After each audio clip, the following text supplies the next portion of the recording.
Thank you very much, Mr. Chairman, for holding this markup this morning.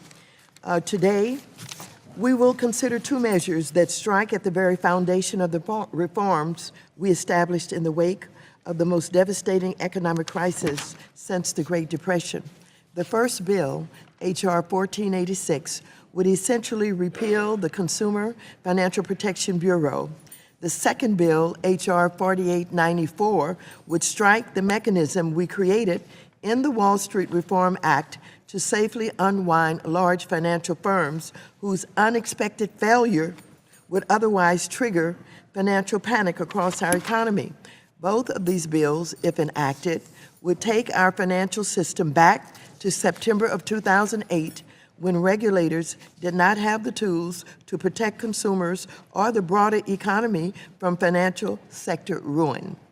It would take us back to a time when we were hemorrhaging nearly 800,000 jobs a month, household wealth dropped by $13 trillion, and millions of our fellow Americans were facing foreclosure, eviction, and potential homelessness. Democrats on this committee, who still freshly remember the devastation of the crisis, will stand today in opposition to these measures. The first measure, 1486, would repeal the independent funding of the CFPB.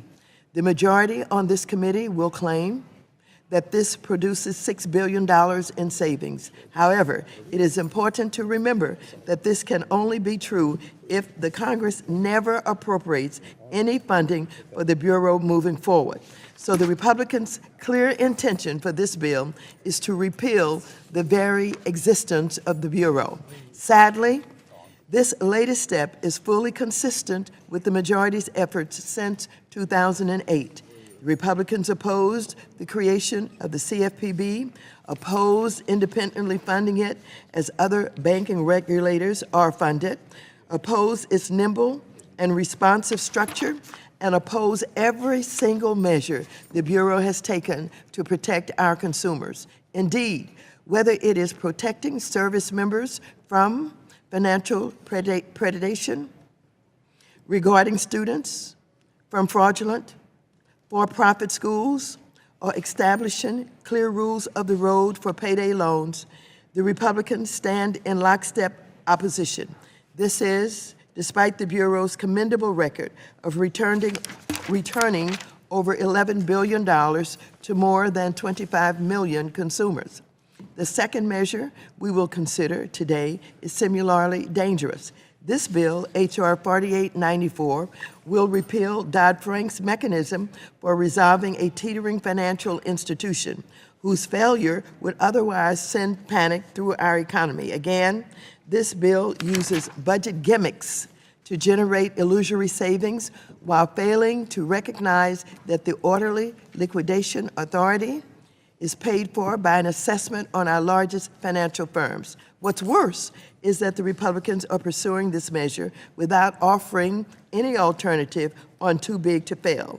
Beyond their partisan talking points, the majority on this committee has advanced no credible mechanism by which we could resolve our largest banks and non-bank institutions.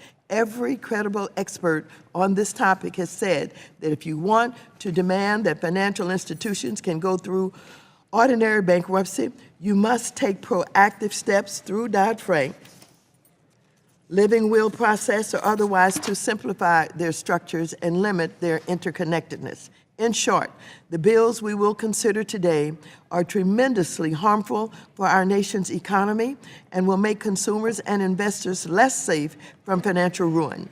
The budget savings the bill purport to achieve are nothing more than gimmicks. Unfortunately, these measures will only serve to further the devastating cuts to social safety, safety net programs like homelessness assistance, public housing, community development block grants, and our House Republican colleagues have consistently, they have advanced consistently since 2011. So I thank you, and I yield back the balance of my time.